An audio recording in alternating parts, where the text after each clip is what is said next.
Okay, I think we'll get started. I'm not sure if there's many people outside or not.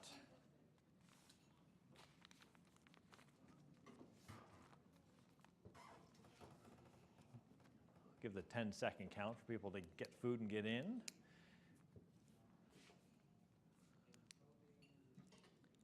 Okay, so as we continue on, you've heard Valerie speak about sort of the domestic or Canadian issue with food security. So now we wanted to take you on to a bit of a global aspect of it.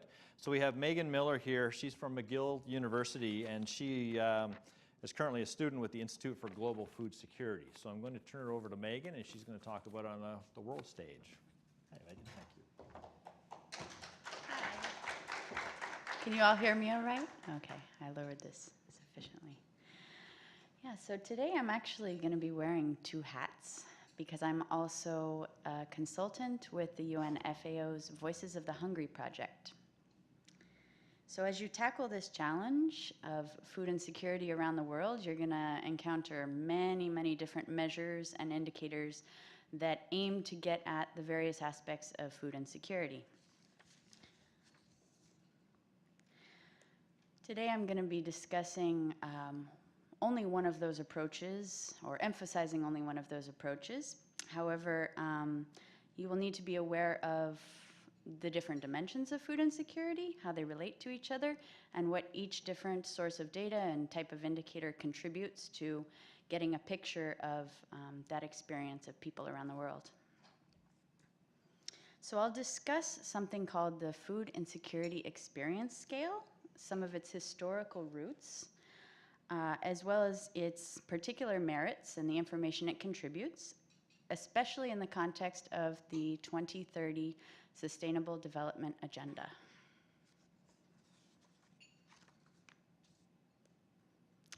So Valerie already introduced this consensus definition of what food security is, and you'll see that it's a very complex definition, and there is no single indicator or tool that can really capture all of those multiple aspects. Okay?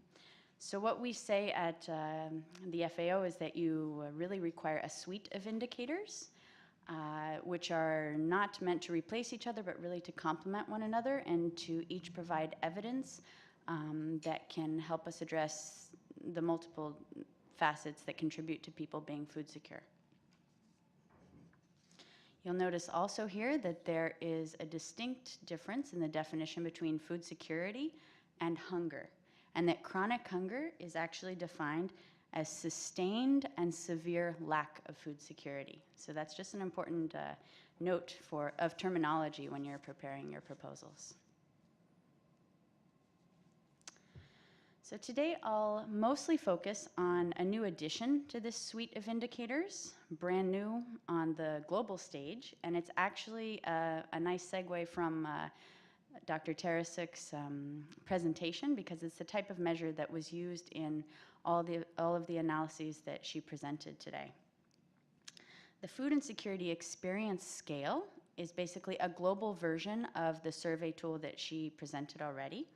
It's a member of what's called the experience-based food security scales, and it's a measure of people's access to food. So this is very important that that is exactly what it contributes. It is not meant to quantify people's food consumption. It's not meant to assess the nutritional quality of their diets. It cannot detect any sort of nutritional deficiencies or obesity or say anything about people's health status. So that sounds like a lot of limitations. So what does it do? In fact, it does provide us with an estimate of the percentage of the population that is facing food insecurity at different levels of severity, where they live and who they are. So that's actually quite policy relevant information for anybody who is a stakeholder or decision maker in a country to know. So before proceeding any further on that specific tool, it's important to know sort of the other approaches that can help us get at a good understanding of whether people are food insecure or not.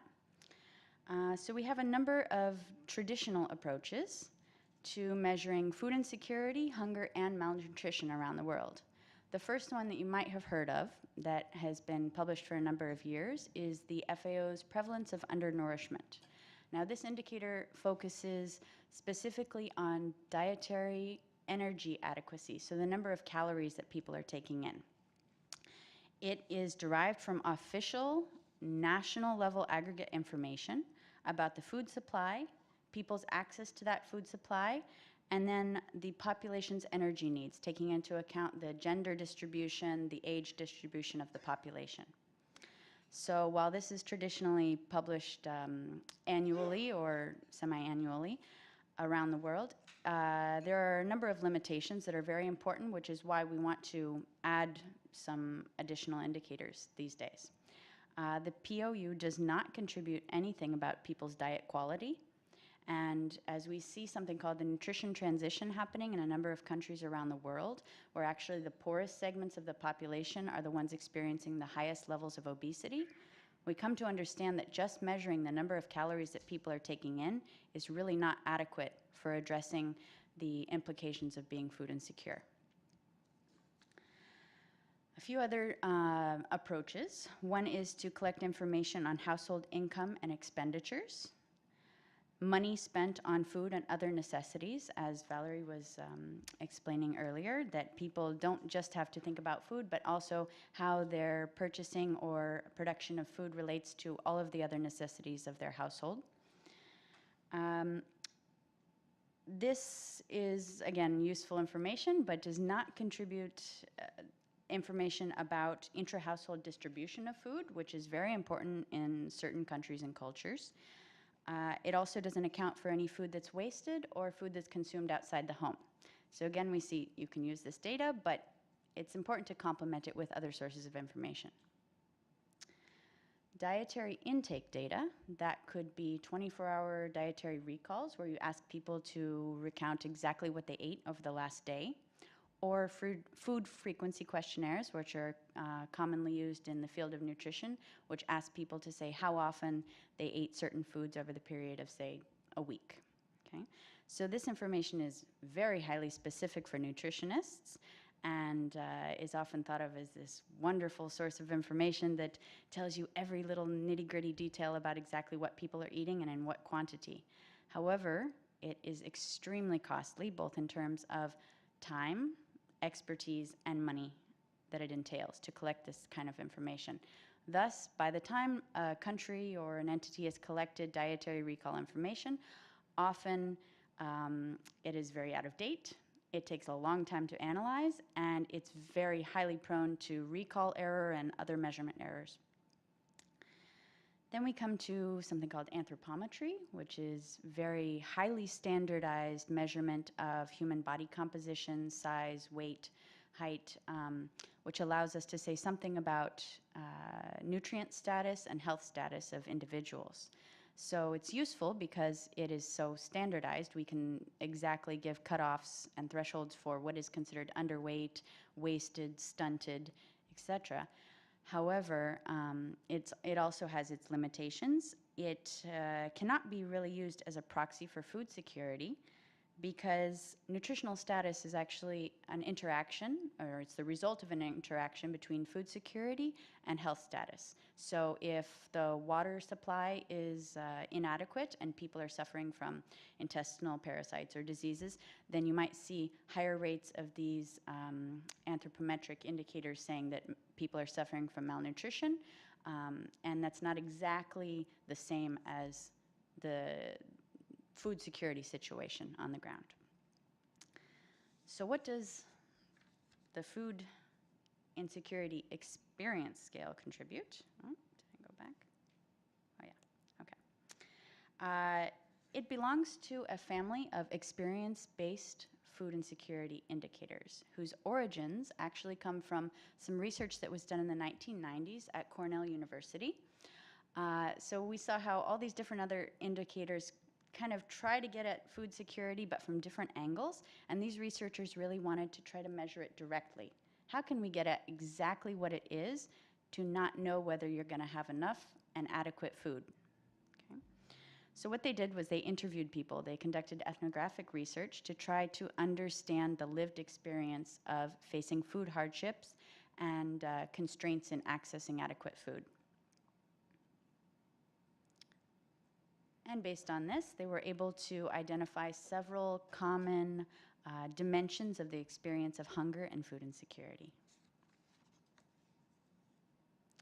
This is exactly the research that contributed to the tool that Dr. Tarasek presented earlier.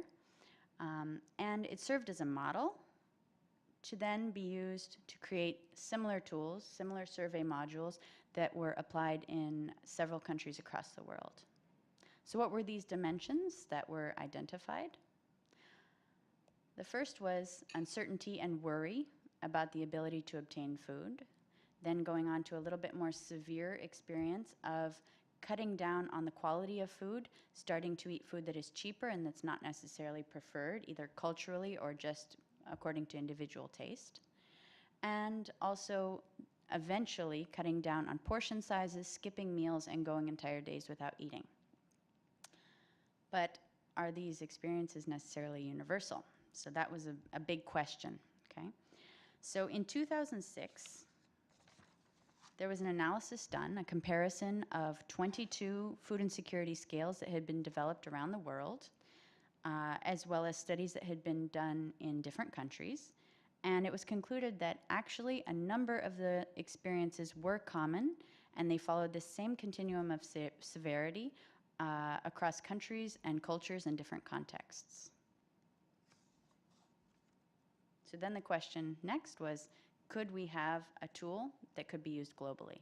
Okay, so for an institution like the FAO, this was very important to investigate. So in 2013, the Voices of the Hungry project was launched to study exactly this question, see if such a tool could be developed to measure food security using an experience-based indicator all around the world. So while the survey module that Dr. Tarasek presented had 18 items, then there were actually only 8 that were considered robust enough to use internationally. But you'll see that these are in fairly the order of severity that she presented as well, going from worrying and anxiety about obtaining food down to reducing the quality of diet and finally skipping eating altogether. So just like the tool she presented, people answer simple yes or no according to these questions. And one of the interesting features of this tool is that it actually can be applied either at the individual level to ask people just about their own experience or at the household level. It can also be used with a 12-month reference period or even a 30-day reference period if there are recent events that you want to try to capture their impact. So here we'll just look at a depiction of what we call the continuum of the severity of food insecurity and how these experiences actually could relate or be associated with different consequences. So one important aspect of this type of measurement of food insecurity is that it also captures psychosocial well-being. So a lot of those other indicators I was talking about when you're just capturing food expenditures or measuring people's height and weight, they're not really taking into account the psychological toll or mental health implications of not knowing where your next meal might come from or whether you'll be able to feed your family.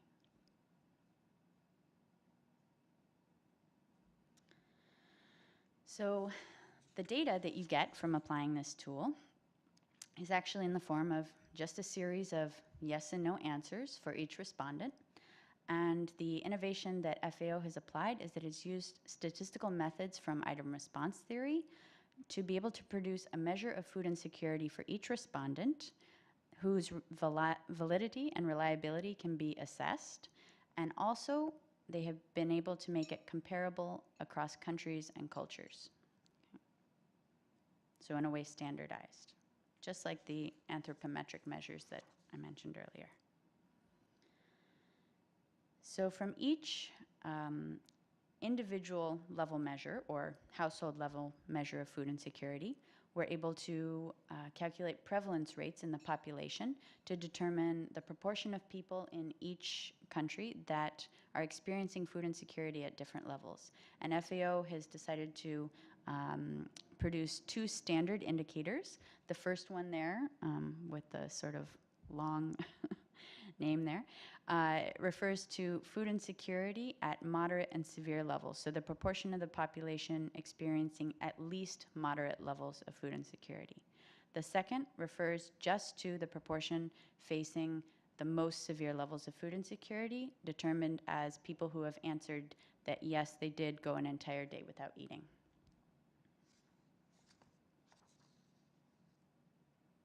So the major innovation that FAO has introduced is this aspect of comparability.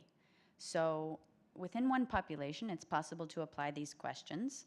However, we don't know necessarily whether they have the exact same meaning and whether the measure that you produce is exactly comparable to what you'll get if it's applied in another population. So therefore, they needed to collect a lot of data around the world and to be able to establish something like a global ruler, right? So a standard that they could refer to. How would we do that? That's where we had the opportunity to collect data using the Gallup World Poll, okay, which is a survey of individuals. It's been conducted since, I believe, 2005 or 6, in over 140 countries annually. It's a survey of adults 15 years and older, and it asks people about all different aspects of their lives. And since 2014, FAO was able to insert the Food Insecurity Experience Scale module into the Gallup World Poll. So this allows us to do a few things. The first is to see how does it perform across different countries and cultures. Are there misunderstandings? Do we get strange things in the data that show that this question must have been misunderstood and very, very few people have said that they worried, but many, many people said they went the whole day without eating? That would be something strange. You expect to see more people answering affirmatively to the less severe items and fewer people answering affirmatively to the more severe items. This is akin to educational testing, where these same methods are applied. You see that a more difficult test question, fewer students are going to respond correctly to, right? So it's the same principles. FAO was also able to establish sound analytic methodology and a global reference scale, and to provide baseline data to start global monitoring with such a tool. So that moves us into this new era of the 2030 Agenda for Sustainable Development. So this is a number of goals that the worldwide community has set out for itself, and goal number 2 being zero hunger, okay, by 2030. Ambitious, but you guys are working on it here, so that's great. Within each goal, there are a number of targets that we set. And target 2.1 focuses on the aspect of access to food, okay? So then there needs to be indicators for measuring progress towards these, towards accomplishing these different goals. And in fact, the prevalence of food insecurity based on the FIES tool has been selected as one of those monitoring indicators. So the Gallup World Poll produces this beautiful, huge data set that allowed us to at least get so far as having a standard reference scale and some baseline data. But ultimately, the goal is that countries will be able to take on the methodology and, just like Canada, be able to survey their population and understand their people's lived experience of food insecurity in that way. You saw from Dr. Tarasik's presentation that it's highly policy relevant information. And so what we want to be able to do is to analyze the food security measure against a whole bunch of other different indicators to be able to say something about the determinants and consequences of food insecurity in different countries around the world. So the ideal source of data will be nationally collected food insecurity experience scale based. Okay, the other thing is the Gallup World Poll only had sample sizes of 1,000 individuals per year, which is quite small compared to what a national institution can do. I've been told that this has even been updated since I made this slide. So this is something that's up and coming, okay? I will tell you right now that you won't be able to go onto the FAUSTAT tool and automatically get all of this data. I'm showing you this to prompt and encourage a bit for you to understand like how the direction that food security monitoring and measurement is going in this new era. However, you can see that it's being adopted by more and more countries worldwide on a continual basis, and that the countries in the top line already have their own national scales, that they're already collecting information with similar tools to the Food and Security Experience Scale, so you can dig around a bit and see whether or not you can identify any of those data sources. You will be able to access at least some of the results from this tool having been applied through the Gallup World Poll, at least the data in 2014. I'll come back to that at the end to point you in the right direction. Okay. So to review a few of the advantages of applying this kind of a tool and the information it provides, the first is just that it's the only known direct measure of food access, as opposed to relying on some sort of expert opinion, relying on nutritionists or economists or anyone else to be able to tell a country whether its people are food insecure. This is really coming at things from a different direction and asking people themselves about their own experience. Another advantage is that it is relatively low cost in terms of both time and money, easy to insert into any existing population survey. And the questionnaires have already been produced in over 200 languages, so countries can easily use what's already been done to apply in the Gallup World Poll. As I mentioned, it can be applied at the household or individual level over a 12-month or 30-day reference period. And very importantly is that it generates disaggregated data, or data that can be disaggregated by a number of different characteristics in the population. As Dr. Tarasek was showing, food insecurity according to different age groups, according to different sources of income, by gender, by rural, urban places of habitation. You can see how that would be important for policymakers to be able to identify those segments of the population that are most at risk or most vulnerable to food insecurity. The other important thing is that we now have this global standard, so we're able to monitor food insecurity in a way that is comparable across countries, and that way we're able to see kind of the direction of the world and the way it's moving over the next 15 years as we aim to try to accomplish these goals. And the other important aspect is that it allows, by producing this individual respondent level measure of food insecurity, it allows us to study the determinants and consequences on a very fine level of food insecurity among different parts of the population. So as I mentioned earlier, I'm not just working with FAO, but also a graduate student at McGill. And we have been lucky enough to be able to work with some of this data in the early stages when the tool was first applied, and be able to ask a number of different very interesting research questions, as well as a few other researchers around the world have already started to study food insecurity using this tool.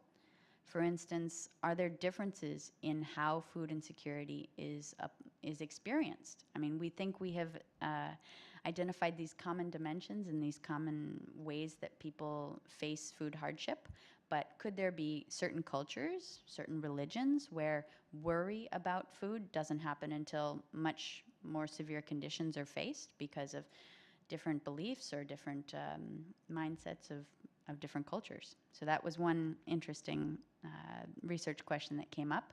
We can also identify who are the world's food insecure, where do they live, and what are their characteristics. And we can also look at associations between food insecurity and all these different aspects of people's lives. So like I said, I would return to at least telling you what you could find out about experience-based food insecurity. A number of countries have already adopted such tools, so you might be able to look into what countries already have their own national ongoing data collection of this type of approach. If you would like to look at a few recent reports, just a few days ago, the FAO published, along with the World Food Program, IFAD, and World Health Organization, and UNICEF, a big collaborative effort, the state of food insecurity and nutrition in the world. And you'll see that there are a number of regional results using this new indicator, as well as many other indicators that get at food insecurity from other angles. Okay. Additionally, you'll see in the information you already got, the FAOSTAT tool, which was provided to you, that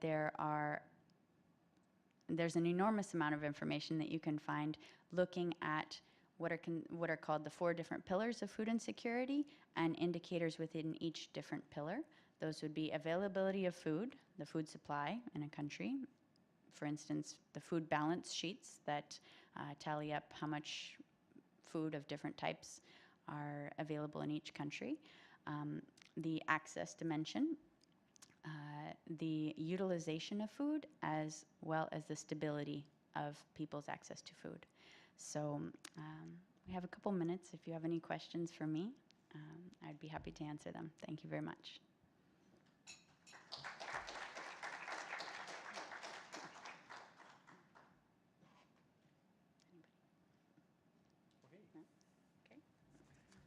Great, thank you very much, Megan. That was great.